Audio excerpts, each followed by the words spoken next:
दोस्तों आज ICC men's टी20 world cup के सुपर 8 चरण का छठा मुकाबला खेला गया, जहां क्रिकेट प्रेमियों की निगाहें पूरी तरह से न्यूजीलैंड और श्रीलंका के बीच होने वाली इस रोमांचक भिड़ंत पर टिकी हुई थीं। स्टेडियम खचाखच भरा हुआ था, दर्शकों के हाथों में दोनों टीमों के झंडे लहरा रहे थे और माहौल पूरी तरह से हाई वोल्टेज मुकाबले का संकेत दे रहा था। सुपर 8 का ये मैच दोनों टीमों के लिए बेहद अहम था, क्योंकि सेमीफाइनल की दौड़ में बने रहने के लिए जीत हासिल करना जरूरी था। मैच की शुरुआत टॉस से हुई, जहां श्रीलंका के कप्तान ने सिक्का उछाला और किस्मत ने उनका साथ दिया। टॉस जीते ही श्रीलंका ने पहले गेंदबाजी करने का फैसला किया। कप्तान का मानना था कि पिच पर शुरुआती ओवरों में हल्की नमी और नई गेंद से स्विंग मिलने की संभावना है, जिसका फायदा उनके तेज गेंदबाज उठा सके हैं। साथ ही बाद में ओस गिरने की उम्मीद भी जताई जा रही थी, जिससे दूसरी पारी में बल्लेबाजी करना थोड़ा आसान हो सकता था। न्यूजीलैंड की टीम पहले बल्लेबाजी करने मैदान पर उतरी। सलामी बल्लेबाज टिम सीफर्ट और फिन एलन क्रीज पर आए। दोनों खिलाड़ी आक्रामक अंदाज के लिए जाने जाते हैं और पावर प्ले में तेजी से रन बटोरने की क्षमता रखते हैं। टीम मैनेजमेंट को उनसे एक मजबूत शुरुआत की उम्मीद थी, ताकि मध्य क्रम के बल्लेबाज खुलकर खेल सकें। ड्रेसिंग रूम में भी सकारात्मक माहौल नजर आ रहा था और कप्तान ने स्पष्ट रणनीति बनाई थी कि पहले 6 ओवरों में ज्यादा से ज्यादा रन जुटाए जाएं। श्रीलंका की ओर से नई गेंद लेकर दिलशान मधुशंका गेंदबाजी के लिए तैयार थे। वो अपनी तेज रफ्तार और स्विंग कराने की क्षमता के लिए मशहूर हैं। फील्ड सेटिंग आक्रामक रखी गई थी। स्लिप में एक फील्डर तैनात था और पॉइंट व कवर क्षेत्र में चुस्त खिलाड़ी खड़े थे। जैसे ही मधुशंका अपने रन पर दौड़े, पूरे स्टेडियम में सन्नाटा छा गया। पहली गेंद ऑफ स्टंप के बाहर हल्की स्विंग के साथ डाली गई, जिसे टिम सीफर्ट ने सावधानी से खेला। गेंद सीधे विकेट कीपर के दस्तानों में समा गई। दूसरी गेंद थोड़ी अंदर की ओर आई, जिस पर सीफर्ट ने हल्का सा धक्का देकर सिंगल लेने की कोशिश की, लेकिन फील्डर की तेजी के कारण रन नहीं मिल पाया। तीसरी गेंद पर मधुशंका ने अतिरिक्त गति का इस्तेमाल किया और बल्लेबाज को चौंकाने की कोशिश की। फिन एलन स्ट्राइक पर आए और उन्होंने पहली ही गेंद पर अपने इरादे जाहिर करते हुए जोरदार शॉट खेलने का प्रयास किया, लेकिन गेंद बल्ले के ऊपरी किनारे से लगकर सुरक्षित क्षेत्र में गिरी। पावर प्ले के शुरुआती ओवरों में दोनों टीमों के बीच जबरदस्त मुकाबला देखने को मिल रहा था। श्रीलंका के गेंदबाज सटीक लाइन और लेंथ पर गेंदबाजी कर रहे थे, जबकि न्यूजीलैंड के बल्लेबाज मौके की तलाश में थे कि कब ढीली गेंद मिले और उसे सीमा रेखा के पार पहुंचाया जाए। दर्शकों की तालियों और शोर के बीच मैच रोमांचक मोड़ लेता नजर आ रहा था। सुपर 8 के इस हाई वोल्टेज मुकाबले में जब न्यूजीलैंड की टीम मजबूत शुरुआत की ओर बढ़ती नजर आ रही थी, तभी श्रीलंका के मिस्ट्री स्पिनर महेश थीक्षाना ने आखिरकार वो कर दिखाया जिसका इंतजार उनकी टीम और फैंस लंबे समय से कर रहे थे। पिछले ओवर में उनसे एक आसान सा कैच छूट गया था, जिसके बाद मैदान पर हल्की निराशा साफ झलक रही थी। कप्तान ने उनके पास जाकर हौसला बढ़ाया, साथ ही खिलाड़ियों ने भी पीठ थपथपाई, लेकिन थीक्षाना के चेहरे पर साफ दिख रहा था कि वो अपनी गलती की भरपाई करना चाहते हैं। गेंद उनके हाथ में थी, पिच हल्की सूखी नजर आ रही थी और स्पिनरों को टर्न मिलना शुरू हो चुका था।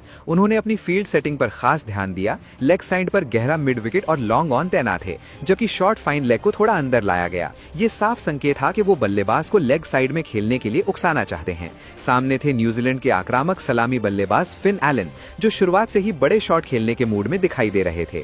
थीक्षाना अपने रन पर आए। उनकी कलाई की हरकत हमेशा की तरह रहस्यमयी थी। पहली गेंद उन्होंने हल्की फ्लाइट के साथ ऑफ स्टंप के बाहर डाली, जिसे एलन ने सावधानी से खेला। दूसरी गेंद थोड़ी तेज थी और सीधी निकल गई। बल्लेबाज ने उसे डिफेंस कर दिया। अब तीसरी गेंद पर थीक्षाना ने अपना असली हथियार निकाला, कैरम बॉल। उनकी उंगलियों से निकलते ही गेंद ने पिच पर गिरकर दिशा बदल दी। फिन एलन ने गेंद की लाइन को पढ़ने में हल्की सी चूक कर दी। वो लेग साइड में जोरदार शॉट खेलने के लिए आगे बढ़े, लेकिन गेंद उम्मीद से ज्यादा टर्न हो गई। बल्ले का संपर्क सही नहीं हो पाया और शॉट में वो ताकत नहीं थी जिसकी उन्हें जरूरत थी।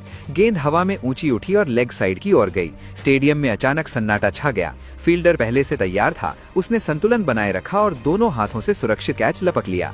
जैसे ही कैच पूरा हुआ, श्रीलंका के खिलाड़ियों में जबरदस्त उत्साह फूट पड़ा।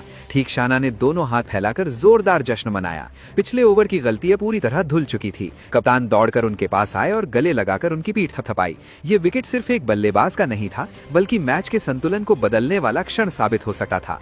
फिन एलन निराश होकर पवेलियन की ओर लौटे। उन्होंने अच्छी शुरुआत की थी, लेकिन अपनी पारी को लंबा नहीं खींच सके। दूसरी ओर श्रीलंका की टीम को वो ब्रेक थ्रू मिल चुका था जिसकी उन्हें सख्त जरूरत थी। इस विकेट ने न्यूजीलैंड के रन रेट पर भी हल्का दबाव बना दिया और अब नए बल्लेबाज पर जिम्मेदारी आ गई थी कि वो पारी को संभाले। श्रीलंका की टीम ने इस मुकाबले की शुरुआत बेहद आक्रामक अंदाज में की और पहले ही ओवर से न्यूजीलैंड पर दबाव बना दिया। दोनों खतरनाक सलामी बल्लेबाजों को सस्ते में आउट कर श्रीलंका ने मैच की दिशा अपने पक्ष में मोड़ दी। कीवी टीम को तेज शुरुआत की उम्मीद थी, लेकिन श्रीलंकाई गेंदबाजों की सटीक लाइन और लेंथ ने उनकी योजनाओं पर पानी फेर दिया। टिम सीफर्ट 20 रन बनाकर पवेलियन लौट गए। उन्होंने कुछ आकर्षक शॉट जरूर लगाए, लेकिन बड़ी पारी खेलने में सफल नहीं हो सके। उनका विकेट गिरते ही न्यूजीलैंड की पारी लड़खड़ा गई और रन गति पर भी असर पड़ा। शुरुआती झटकों के बाद अब जिम्मेदारी भरोसेमंद रचिन रविंद्र और पावर हिटर ग्लेन फिलिप्स के कंधों पर आ गई। दोनों बल्लेबाजों ने शुरुआत में संभल कर खेलना चुना और विकेट बचाने की कोशिश की। रचिन रविंद्र ने अपनी तकनीक और धैर्य का परिचय देते हुए स्ट्राइक रोटेट की, वहीं ग्लेन फिलिप्स बड़े शॉट की तलाश में नजर आए। कुछ ही ओवरों में न्यूजीलैंड ने स्कोर को तेजी से आगे बढ़ाया और 4 ओवरों के बाद टीम 80 पर 3 विकेट के मजबूत स्कोर पर पहुंच गई।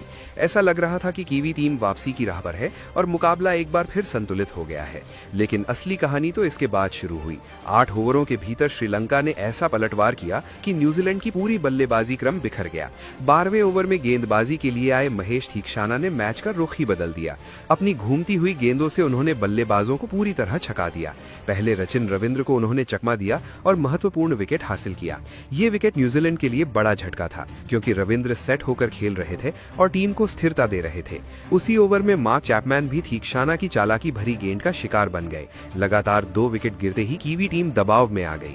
अगले ही ओवर की पहली गेंद पर डैरिल मिशेल भी पवेलियन लौट गए। श्रीलंकाई गेंदबाजों की धारदार गेंदबाजी और सटीक रणनीति ने न्यूजीलैंड को पूरी तरह बैकफुट पर ला दिया। जो स्कोर कुछ देर पहले 80 पर 3 विकेट था, वो देखते ही देखते 88 पर 6 विकेट में बदल गया। केवल 8 रन जोड़कर 3 बड़े विकेट गंवाना किसी भी टीम के लिए चिंता का विषय होता है। कीवी बल्लेबाज समझ ही नहीं पाए कि आखिर अचानक ऐसा क्या हो गया। श्रीलंका ने फील्डिंग में भी शानदार प्रदर्शन किया और हर मौके को भुनाया। न्यूजीलैंड की पारी जब पूरी तरह लड़खड़ा चुकी थी और स्कोर 88 पर 6 विकेट पर सिमटा नजर आ रहा था, तब टीम को एक मजबूत साझेदारी की सख्त जरूरत थी। ऐसे मुश्किल समय में कप्तान मिशेल सैंटनर और नवोदित खिलाड़ी कोल मैकॉन्ची क्रीज पर मौजूद थे। कीवी टीम के लिए ये बल्लेबाजी की एक निराशाजनक रात रही थी, क्योंकि शीर्ष क्रम और मध्य क्रम दोनों ही श्रीलंकाई गेंदबाजों के सामने टिक नहीं पाए थे। ऐसे में सारी जिम्मेदारी अब इन दोनों बल्लेबाजों के कंधों पर आ गई थी कि किसी तरह टीम को सम्मानजनक स्कोर तक पहुंचाया जाए। मिशेल सैंटनर ने कप्तानी पारी का परिचय देते हुए बेहद संयमित अंदाज में बल्लेबाजी शुरू की। उन्होंने शुरुआत में जोखिम भरे शॉट खेलने के बजाय सिंगल और डबल के जरिए स्ट्राइक रोटेट की। दूसरी ओर युवा कोल मैकॉन्ची ने भी परिस्थितियों को समझते हुए धैर्य दिखाया। उन्होंने शुरुआत में समय लिया, गेंद की लाइन और लेंथ को परखा और फिर मौके मिलने पर शानदार शॉट लगाए। दोनों बल्लेबाजों के बीच तालमेल बेहतरीन नजर आया। श्रीलंका के गेंदबाज लगातार दबाव बनाए रखने की कोशिश कर रहे थे, लेकिन सैंटनर और मैकॉन्ची ने समझदारी से हर ओवर को खेला। धीरे धीरे ये साझेदारी मजबूत होती चली गई। जहां पहले विकेट गिरने का सिलसिला थमने का नाम नहीं ले रहा था, वहीं अब न्यूजीलैंड की पारी स्थिर होती दिखने लगी। सैंटनर ने कुछ आकर्षक कवर ड्राइव और पुल शॉट लगाए, जबकि मैकॉन्ची ने भी मिड विकेट और लॉन्ग ऑन की दिशा में शानदार बाउंड्री लगाकर स्कोर बोर्ड को आगे बढ़ाया। दोनों ने मिलकर 70 से अधिक रनों की महत्वपूर्ण साझेदारी की, जिसने मैच का रुख कुछ हद तक बदल दिया। इस साझेदारी की बदौलत न्यूजीलैंड का स्कोर 150 के पार पहुंच गया, जो एक समय असंभव सा लग रहा था। श्रीलंका के कप्तान ने गेंदबाजी में बदलाव करते हुए विकेट लेने की कोशिश की, लेकिन सैंटनर और मैकॉन्ची पूरी तरह सेट हो चुके थे। उन्होंने दबाव को खुद पर हावी नहीं होने दिया और अंतिम ओवरों में तेजी से रन बटोरने की रणनीति अपनाई। डेथ ओवरों में सैंटनर ने अपने अनुभव का भरपूर इस्तेमाल किया और कुछ दमदार शॉट खेलकर टीम को मजबूत स्थिति में पहुंचाया। मैकॉन्ची ने भी उनका शानदार साथ निभाया और बड़े मंच पर अपनी क्षमता साबित की। अब मुकाबले का अंतिम ओवर शेष था। दर्शकों की निगाहें मैदान पर टिकी थी। न्यूजीलैंड चाह रहा था कि आखिरी 6 गेंदों में ज्यादा से ज्यादा रन जोड़े जाएं। सैंटनर ने स्ट्राइक अपने पास रखने की कोशिश की और पहली ही गेंद पर जोरदार शॉट लगाकर बाउंड्री हासिल की। इसके बाद सिंगल और डबल के जरिए स्कोर को आगे बढ़ाया गया। आखिरी गेंदों पर भी दोनों बल्लेबाजों ने संयम और आक्रामकता का संतुलन बनाए रखा। इसी शानदार वापसी के दम पर न्यूजीलैंड की टीम ने 7 विकेट खोकर 168 रन बना लिए। जो टीम एक समय 100 रन से पहले ही सिमटती दिख रही थी, उसने अंत तक लड़ाई जारी रखी और सम्मानजनक स्कोर खड़ा किया। मिशेल सैंटनर और कोल मैकॉन्ची की साझेदारी इस पारी की सबसे बड़ी खासियत रही। उनकी सूझबूझ भरी बल्लेबाजी ने कीवी टीम को मुकाबले में बनाए रखा और ये दिखाया कि संकट के समय कप्तान और युवा खिलाड़ी कैसे जिम्मेदारी निभाते हैं। तो दोस्तों, न्यूजीलैंड की इस संघर्षपूर्ण पारी में उतार चढ़ाव खूब देखने को मिले। शुरुआत निराशाजनक रही, लेकिन अंत शानदार रहा। इसी के साथ ये पारी समाप्त होती है। इस वीडियो में इतना ही। हम मिलते हैं अगले वीडियो में। तब तक के लिए धन्यवाद।